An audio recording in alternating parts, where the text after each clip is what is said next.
नमस्कार दोस्तों, आप सभी का स्वागत है हमारे चैनल पर। और आज मैं फिर से आप सभी के लिए लेकर आई हूँ आषाढ़ मास का 10वां अध्याय। राजा पृथु बोले, हे श्री श्रेष्ठ नारद जी, आपको प्रणाम है। कृपा आप यह बताने की कृपा कीजिए कि जब भगवान शंकर ने अपने मस्तक के तेज को क्षीर सागर में डाला तो उस समय क्या हुआ। नारद जी बोले, हे राजन, जब भगवान शंकर ने अपना वह तेज क्षीर सागर में डाल दिया तो उस समय वह शीघ्र ही बालक होकर सागर के सागमन पर बैठकर संसार को भय देने वाला रूपदान करने लगा। उसके रूपदान से संपूर्ण जगत व्याकुल हो उठा, लोकपाल भी व्याकुल हो गए, चराचर चल्यामन हो गया। शंकर सुवन के वृद्धून से संपूर्ण ब्रह्मांड व्याकुल हो गया। यह देखकर सभी देवता और ऋषि मुनि व्याकुल होकर ब्रह्मा की शरण में आ गए और उन्हें प्रणाम कर उनकी स्तुति करने लगे। उन सभी को ब्रह्मा जी ने कहा, हे पितामह, यह कौन तीन बहुत ही विकट परिस्थिति उत्पन्न हो गई है। हे महायोगिनी, इसको नष्ट कीजिए। देवताओं के मुख से इस प्रकार वचन सुनकर ब्रह्मा जी सत्यलोक से उत्तर उस बालक को देखने के लिए सागर तट पर आए। सागर ने ब्रह्मा जी को आता देखकर उन्हें प्रणाम किया और बालक को उठाकर उनकी गोद में दे दिया। आश्चर्यचकित होते हुए ब्रह्मा जी ने पूछा, हे सागर, यह बालक किसका है? शीघ्रतापूर्वक कहो। सागर विनम्रतापूर्वक बोला, प्रभु, यह तो मुझे ज्ञात नहीं है, परंतु मैं इतना अवश्य जानता हूँ कि यह गंगा सार के संगम पर प्रकट हुआ है। इसलिए हे जगत गुरु, आप इस बालक का जात कर्म आदि संसार के इसका जात बताइए।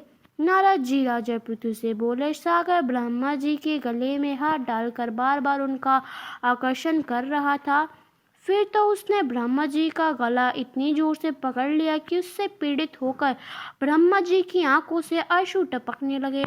ब्रह्मा जी ने अपने दोनों हाथों का जोर लगाकर किसी प्रकार सागर से अपना गला छुड़वाया और सागर से कहा, हे सागर, सुनो, मैं तुम्हारे इस पुत्र का जातक फल कहता हूँ। मेरे नेत्र से जो यह जल निकला है, इसका नाम जलंधर होगा। उत्पन्न होते ही यह तरुणावस्था को प्राप्त हो गया है, इसलिए यह सब शास्त्रों का पारंगमी, महापराक्रमी, महावीर, बलशाली, महायोद्धा और रण में विजय प्राप्त करने वाला होगा।